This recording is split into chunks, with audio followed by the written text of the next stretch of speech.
Первая и единственная книга особенная. Она о военном детстве и о любви. Главные герои книги – девочка Лидочка и мальчик Раил. Чистой душой, искренние, честные, любящие всем сердцем людей и жизни.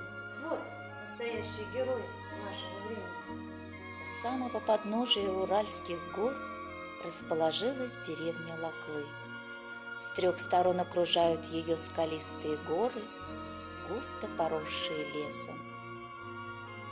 Маленькая жительница села, 6-летняя Лида, так хочет играть с подружками, но у нее нет тосяй, маленьких осколков разбитой посуды. Вроде бы мелочь, да не берут без них в игру. Но тосяй ведь можно найти. Надо только очень внимательно смотреть под ноги и просить Аллаха о помощи. Аллах всемилостивый, всемогущий, пожалуйста, помоги найти хотя бы одну тосяй, самую маленькую. Услышала бабушка шепот внучки своей, подхватила с комода драгоценное блюдо красоты неписанной и, размахнувшись, бросила блюдо на камень. Вот тебе, Лидочка, тосяй. Счастливая жизнь. Солнышко вместе с людьми радуется, дарит теплые лучики, все поет жизнерадостно. Вдруг война. Ушел на фронт отец Лидочки, а она сама и братья ее, и сестры клятву дали: будем хорошо работать, война закончится, наши победят, папа вернется. Дети ночевали даже в поле и работе радовались, ведь они приближали победу. А в соседнем селе Насибашево живет 12-летний Раиф.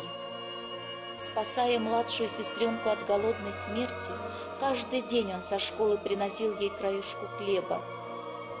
Шел 3-й год войны. Не осталось в деревне мужчин. Пришлось взять в руки оружие 17-летним мальчишкам. И Раиф сделал запись на полях священного Корана об этом призыве. Он зачеркнул слово «мальчики» и написал «мужчины». А учебу в школе никто не отменял. В 8 класс пришла новенькая, черноглазая, кудрявая Лида. И Раиф все уроки смотрел только на нее. Они стали лучшими друзьями. Победа! Скоро-скоро вернется отец Лидочки, Якуб. Никогда не вернется домой погибший под Смоленском отец Раифа, Хужатулла. Юноша и девушка шли вместе по дороге. Им улыбалось синее чистое небо.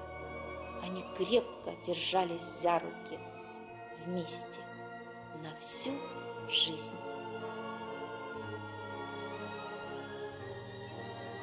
Низкий поклон вам, мои родители, за то, что сохранили для нас эту память о доброте и мудрости человеческой.